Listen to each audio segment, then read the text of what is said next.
The train whistle pierced the winter air as Lena gazed out the frost-kissed window, her reflection revealing anxious eyes that betrayed her carefully composed smile. 3 months into her marriage with Victor, and she was finally going to meet the woman who had shaped him into the man she loved. The snow-covered landscape rushed by in a blur of white and gray, much like her swirling thoughts. "First time heading up north?" asked an elderly woman sitting across from her. Lena nodded, her fingers nervously adjusting the gold band on her ring finger. "Yes, I'm going to meet my mother-in-law." The woman's eyebrows raised slightly. "Margareth's son got married? Well, isn't that something?" Lena's heart skipped a beat. "You know her." "Everyone around those parts knows Margareth," the woman said, her expression unreadable. She patted Lena's hand. "Good luck, dear." That's all I'll say. The cryptic comment lodged in Lena's mind like a splinter as she watched the woman gather her belongings at the next stop. 3 other passengers had reacted similarly when she'd mentioned Margareth's name during the journey. No one elaborated, but their expression spoke volumes. Victor's words echoed in her mind. "Mom's a bit demanding, but she'll love you." His voice had been reassuring when he insisted she visit his mother while he was away on a 2-week business trip. "It'll be a great chance for you two to bond without me being there," he'd said. Now, as the train approached the final station, Lena questioned the wisdom of this arrangement. Her husband had been raised solely by his mother after his father abandoned them when Victor was just 3 years old. Their bond was undeniably strong, perhaps too strong. Whenever Margareth called, Victor dropped everything. When they disagreed, he would eventually concede to his mother's wishes, claiming, "She sacrificed everything for me." The announcement for her stop jolted Lena from her thoughts. She gathered her luggage, feeling the weight of apprehension heavier than her bags. The station was nearly empty, the afternoon sun already beginning to set in the winter sky. "Need a ride?" A middle-aged man approached as she struggled with her suitcases. "I'm heading past Margareth's place." "How did you?" "Small town. Folks talk," he explained, helping with her luggage. Victor called ahead to ask if someone could pick you up if he couldn't arrange a taxi. During the drive, the man, who introduced himself only as Pete, kept glancing at her with something akin to pity. As they turned onto a tree-lined driveway, leading to an impressive 2-story house, he finally spoke what was on his mind. "Margareth's particular about things," he said carefully. "You don't take it personal. Whatever happens." Before Lena could ask what he meant, they arrived. The house stood imposing against the darkening sky, perfectly maintained, with curtains drawn precisely even in every window. A tall, thin woman with silver-streaked dark hair stood on the porch, her posture rigid, her face a mask of assessment rather than welcome. "Thank you, Pete," the woman said, her voice crisp as the winter air. I'll take it from here." Pete nodded, unloaded Lena's bags, and left with a sympathetic glance. "You must be Lena," Margareth said, not extending her hand or moving to embrace her daughter-in-law. Her eyes swept over Lena from head to toe. "Victor said you were pretty. I suppose men are easily impressed these days." Lena swallowed her shock at the thinly veiled insult. "It's wonderful to finally meet you, Mrs. "Margareth is fine," she interrupted. "No need for formalities in family, is there?" The word family sounded foreign on her tongue, as if she couldn't quite accept its application to Lena. "I've been looking forward to—" "You must be tired from your journey," Margareth cut in again. "Come inside." The interior of the house was exactly as Lena had imagined, spotlessly clean, tastefully decorated, but without warmth. Family photos adorned the walls, all featuring Victor at various ages and Margareth, but none showing Victor's father or any extended family. "Victor speaks so highly of you." Lena tried again, setting down her purse. Margareth's lips tightened into what might have been a smile. "My son has always been generous with his praise." She checked her watch. "I usually have the floors cleaned by now." "Oh, I don't mind if you need to." Margareth disappeared into a closet and returned with a bucket filled with cleaning supplies and a mop. She thrust them into Lena's unprepared hands. "Since you're here, you might as well make yourself useful," she said coldly. "I want to see if you're worthy of being my son's wife." Lena stood frozen, the weight of the bucket straining her arm, water sloshing dangerously close to the rim. "The cleaning supplies are organized by purpose," Margareth continued, as if she hadn't just delivered a slap to Lena's dignity. "Start with the kitchen, then the living room. I'll inspect when you're done. I came here to get to know you, not to clean your house," Lena finally managed, her voice smaller than she intended. Margareth's eyes hardened. "And I'm getting to know you right now. A woman who won't take care of a home isn't fit to be a wife. Victor deserves someone who can maintain standards." The implication was clear.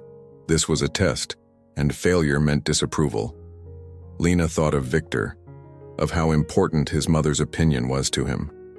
She thought of the 2 weeks stretching ahead, trapped in this house with this woman who clearly resented her very existence. "The floor cleaner is the blue bottle," Margareth added, turning away. "Don't use too much or it'll leave streaks." As she walked away, leaving Lena standing with the cleaning supplies, the young woman had a moment of clarity that sent ice through her veins. This wasn't just about testing her homemaking skills. This was about establishing dominance, about showing her that in Victor's life there was already a queen, and Lena would never wear the crown. "I came to meet my mother-in-law," Lena whispered to herself, gripping the mop handle tightly. "But I discovered she didn't want a daughter-in-law. She wanted a maid." With a deep breath, she decided to play along, for now.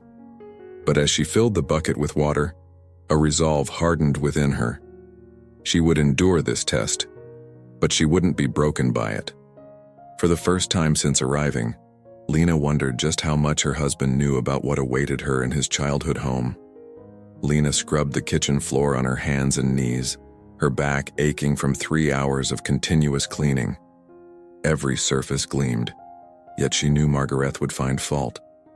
At 27, Lena had built a successful career as an art teacher before meeting Victor. Independence had been her hallmark, but love had softened her edges. Now, that same love kept her from walking out the door. "You missed a spot." Margareth's voice cut through the silence. She stood in the doorway, arms crossed, hawk-like eyes scanning for imperfections. "There, by the refrigerator." Lena bit her tongue and moved to clean the invisible spot. In her former life, she would have confronted such treatment immediately, but Victor's happiness meant everything to her. "I want to make a good impression," she thought, scrubbing harder. "For Victor." When Victor was 5, Margareth began, settling into a chair to observe Lena's labor. "He spilled grape juice on this very floor. I made him clean it until he understood the value of perfection." Her voice carried a warning. "I raised him to have standards." The house itself seemed to amplify Lena's isolation. Meticulously organized bookshelves showcased volumes arranged by height and color. Family photos, all featuring just Margareth and Victor, were positioned at precise angles. The curtains remained drawn despite the daytime, creating perpetual twilight inside. Outside, snow continued falling, building drifts against the windows, cutting them off from the world. "The guest room is upstairs, first door on the right," Margareth announced when Lena finally finished. "Dinner is at 6, not a minute later." The guest room revealed Margareth's true feelings. While the rest of the house boasted tasteful decor, this room contained mismatched furniture and a narrow bed with a thin mattress. The message was clear. Lena was merely a visitor, not family. Despite her exhaustion, Lena showered and changed for dinner, determined to win over her mother-in-law with kindness. She prepared mentally, rehearsing compliments and questions about Victor's childhood. Dinner proved to be another battlefield.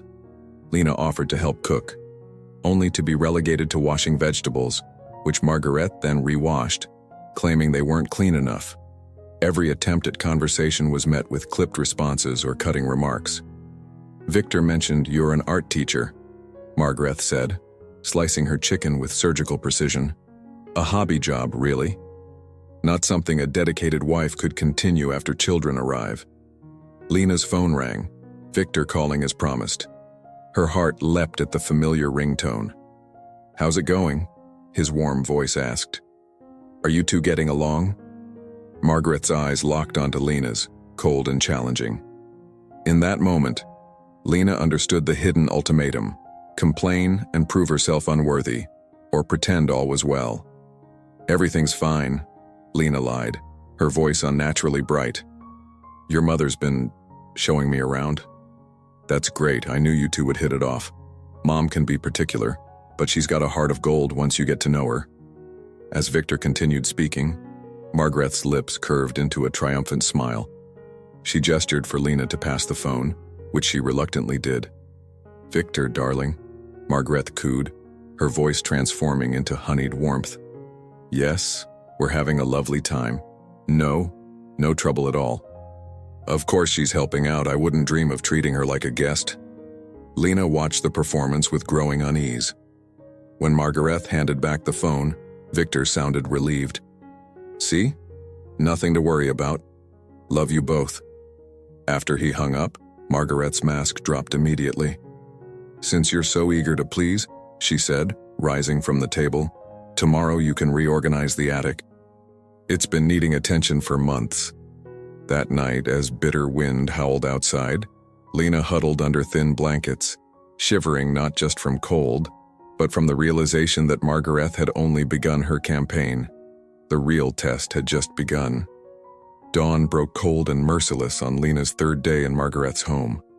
Snow piled against windows like silent sentinels, trapping her in this pristine prison. "Today you'll prepare boeuf bourguignon," Margareth announced during breakfast, sliding a worn recipe card across the table. "My grandmother's recipe, Victor's favorite." Lena examined the complex French dish with growing anxiety. The ingredient list alone covered the entire card, with meticulous instructions in faded handwriting. "I've never made this before," Lena admitted. Margareth's smile didn't reach her eyes. "What a shame. Victor mentioned how you promised to learn his favorite recipes." This was a lie. Victor had never mentioned such a thing, but the implication was clear. Failure meant disappointing her husband. The morning transformed into a culinary nightmare. Ingredients mysteriously disappeared from where Lena placed them. The oven temperature fluctuated unpredictably. When she finally presented the completed dish, Margareth took one bite and pushed it away. "Too much time. Not enough salt. The meat is overdone." She sighed dramatically. "Perhaps cooking isn't your strength. I'll freeze this for emergencies, though Victor will be terribly disappointed." That afternoon, despite the temperature dropping to 15 degrees, Margareth pointed to the snow-buried walkway. "The path needs clearing before the mail carrier arrives. Shovels are in the shed." Lena's fingers turned numb as she struggled with the heavy snow, her breath forming desperate clouds in the frigid air. A neighbor, a kindly woman named Grace, watched from her porch with obvious concern. "Need help, dear?" she called eventually. Before Lena could respond, Margareth appeared as if summoned. "My daughter-in-law insists on doing it herself," she announced loudly. "Says it builds character." Grace retreated with a troubled glance, leaving Lena alone again with her blistering hands and wounded pride. The following morning, Margareth emerged from her bedroom clutching her throat. "I've caught something dreadful," she rasped, collapsing into an armchair. "You'll need to manage everything today." There's a list on the refrigerator. The list proved to be 3 pages of tasks, from polishing silver to reorganizing the basement storage. As Lena worked through the impossible checklist, she noticed Margareth's miraculous recovery whenever the phone rang or a neighbor visited. With each passing day, Lena's confidence eroded like shoreline against relentless waves. The woman who had once negotiated art program funding with school boards now second-guessed folding towels. "Maybe she's right," Lena whispered to her reflection one night. "Maybe I'm not good enough for Victor." The thought sent unexpected tears streaming down her cheeks. That night, curled under blankets, Lena wrestled with her options. Continue this charade of submission, confront Margareth directly, call Victor and confess how miserable she was. By morning, something had changed. Lena moved through the house with quiet determination, completing only what was reasonable. When Margareth demanded she scrub the baseboards, Lena simply replied, "I'll get to it when I can." Margareth's eyes narrowed at this subtle rebellion. "Victor called while you were showering," she mentioned casually during lunch. "He's thinking of extending his trip by a few days." Lena's stomach tightened. "Did he ask to speak with me?" "He was in a rush." Margareth dismissed, though her phone remained conspicuously visible on the table. "I told him how you've been struggling to adjust, how you complained about our simple lifestyle compared to your city ways." "That's not true," Lena protested, blood rushing to her face. Margareth's expression hardened. "My son believes me, dear. I've never given him reason to doubt my word." She reached for her phone. "Shall we call him now? See who he believes?" The ultimatum hung between them like a poisoned chalice. Challenge Margareth directly and risk Victor's trust, or continue this psychological warfare until Victor returned. Lena realized with crystal clarity, Margareth had been several moves ahead in this game from the beginning. And now, she was calling checkmate. The sound of tires crunching on snow broke the tense silence between Lena and Margareth. Both women froze, then rushed to the window. Through the flurries, the familiar outline of Victor's car appeared like an apparition. "Victor!" Lena gasped, her heart hammering against her ribs. He wasn't due back for 3 more days. Margareth's face paled momentarily before composing itself into a mask of maternal concern. "Remember," she hissed, "your word against mine." Victor burst through the door in a flurry of snow and worry, his normally calm demeanor rattled. "I couldn't focus on work," he explained, embracing his mother first. "Something felt wrong, so I drove all night." When he turned to Lena, his smile faltered. Even through her attempt to appear normal, the week's ordeal had left visible marks. Dark circles beneath her eyes, chapped hands raw from cleaning chemicals, weight loss from meals left uneaten due to stress. "Are you sick?" he asked, touching her cheek. Before Lena could answer, Margareth collapsed into a nearby chair, her hand pressed dramatically against her forehead. "Oh, Victor," she whimpered. "I'm so glad you're home. I've tried so hard to make her feel welcome." Tears, remarkably convincing ones, began trickling down Margareth's cheeks. "She refuses to help with anything. When I asked her to prepare a simple meal, she said cooking was beneath her. The disrespect, the ingratitude after all I've done." Lena stood stunned as the performance unfolded. Margareth transformed before her eyes into a fragile, wounded mother, whose only crime was loving her son too much. "That's not true," Lena whispered, but her protest sounded weak even to her own ears. Victor's expression hardened as he looked between the two women. "Mom, please don't cry," he soothed, kneeling beside her. "Lena, what's going on?" "Your mother has had me cleaning from dawn until midnight," Lena began, her voice trembling. She's exaggerating," Margareth interrupted, clutching Victor's hand. "I simply asked for normal help around the house. Is that too much?"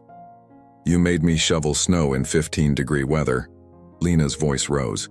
"You criticized everything I did, no matter how hard I tried." Victor's face clouded with confusion, his loyalties clearly torn. "Mom wouldn't do that," he said slowly, but uncertainty tinged his words. "She's not like that." "Your poor mother," Margareth murmured, wiping her tears. "Working herself to exhaustion while your wife complains about simple chores." Victor stood, running his hand through his hair in frustration. "Lena, I know Mom can be particular, but she raised me alone. She deserves respect." The word respect ignited something in Lena. A week's worth of humiliation and manipulation crystallized into sudden clarity. She thought of her students, how she taught them to stand up to bullies. She thought of her own mother, who had raised her to speak truth even when her voice shook. "Respect," Lena repeated, her spine straightening. "Respect is earned, Victor. It's mutual." She walked to the kitchen and returned with her phone. "I documented everything," she said quietly, opening her photo gallery. "Every impossible task, every manipulative comment. Victor's eyes widened as he scrolled through dozens of images. Lena shoveling in the bitter cold, the 3-page list of chores, the baseboard she'd been ordered to scrub with a toothbrush, timestamps showing tasks assigned at midnight. "I even recorded some of our conversations," she added, her finger hovering over the audio files. "I started after day 3, when I realized what was happening." The color drained from Margareth's face. "You invaded my privacy? Recorded me in my own home?" Victor looked at his mother, really looked at her, perhaps for the first time. "Mom," he said quietly, "did you do these things?" Margareth's tears vanished, replaced by cold fury. "She's turning you against me. After everything I sacrificed." In that moment, Lena understood a fundamental truth. She didn't need Margareth's approval. She needed her respect, or at the very least, to be treated as a human being worthy of dignity. "Victor," she said firmly, "I love you. But I won't be broken by anyone, not even your mother." The three stood frozen in a triangle of tension, the truth hovering between them like a live wire. Victor's eyes darted from the evidence on Lena's phone to his mother's hardened face. "I trusted you, Mom," he finally said, his voice barely above a whisper. "All my life, I defended you when people said you were controlling." Margareth's nostrils flared. "Those people didn't understand sacrifice. Everything I've done was for you. Was humiliating my wife for me?" Victor's voice rose, making her scrub floors on her hands and knees, forcing her outside in freezing temperatures. Lena placed a steadying hand on Victor's arm. "I need to say something," she said with newfound strength. "I came here hoping to build a relationship with you, Margareth. I wanted us to be family, but you decided before you even met me that I wasn't good enough."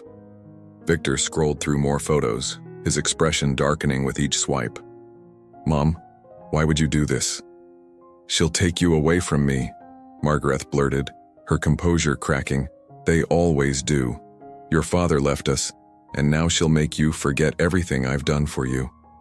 The raw pain in Margareth's voice momentarily silenced them all. Decades of abandonment and fear lay exposed in those few sentences. "Mom," Victor said gently, "Lena isn't taking me away. She's joining our family. If she loved you, she would have passed my test without complaint," Margareth insisted.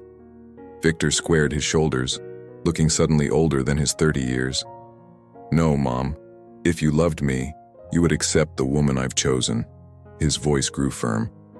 "If you can't respect my wife, you won't have a place in our lives." The ultimatum hung in the air like a thunderclap. Margareth's face contorted, her breathing becoming rapid and shallow. "I can't," she gasped, clutching her chest dramatically. "My heart, I need my medication." She collapsed onto the sofa, eyes fluttering. Victor rushed to her side, but hesitated before reaching for the pill bottle she pointed to. Their eyes met, and something passed between mother and son. Recognition of a tactic used many times before. "You're not having a heart attack," he said quietly. "And the doctor confirmed your heart is perfectly healthy last month." Margareth's episode vanished instantly. She sat upright, fury replacing fragility. "After everything I've sacrificed, this is how you repay me? For that woman?" "That woman is my wife," Victor stated firmly. "And yes, if forced to choose, I choose her." Lena felt no triumph, only sadness for the broken relationship between mother and son. "We don't want you out of our lives, Margareth," she offered. "We want healthy boundaries." Victor extended his hand to Lena. "Let's go home." As they packed Lena's belongings, Margareth watched from the hallway, silence replacing her theatrics. When they reached the door, she finally spoke. "Victor," she called, her voice smaller than they'd ever heard it. "Will you call me when you get home?" The question revealed her greatest fear, abandonment. Victor nodded once, neither cold nor warm. "We'll talk in a few days, when things are calmer."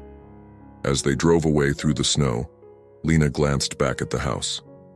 Margareth stood in the window, a solitary figure framed by curtains, watching her son drive away with the woman she'd failed to defeat.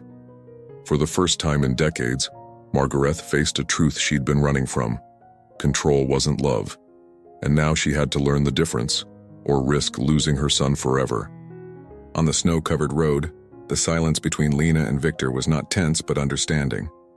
For the first time, he saw his mother without the lens of blind devotion. For the first time, Lena no longer felt the need to prove her worth. Victor squeezed his wife's hand as he drove. "I'm so sorry for all of this," he murmured. Lena gave a soft smile, exhausted but undefeated. "Now you know the truth. And that's what matters." Margareth, meanwhile, stood by the window until the car disappeared. She didn't cry, she didn't beg, but the house, so immaculate and orderly, suddenly felt emptier than ever. In the days that followed, Victor set firm boundaries. Daily calls became weekly. Small manipulative remarks were cut off at the root. Margareth realized that control was not love, and that she had lost the one thing she feared most: her influence over her son. Months later, she reached out, her voice hesitant over the phone. "Victor, can we talk?" But had she really changed? What would you do if you were in Lena's place? Comment below, like the video, and subscribe. Thanks for watching.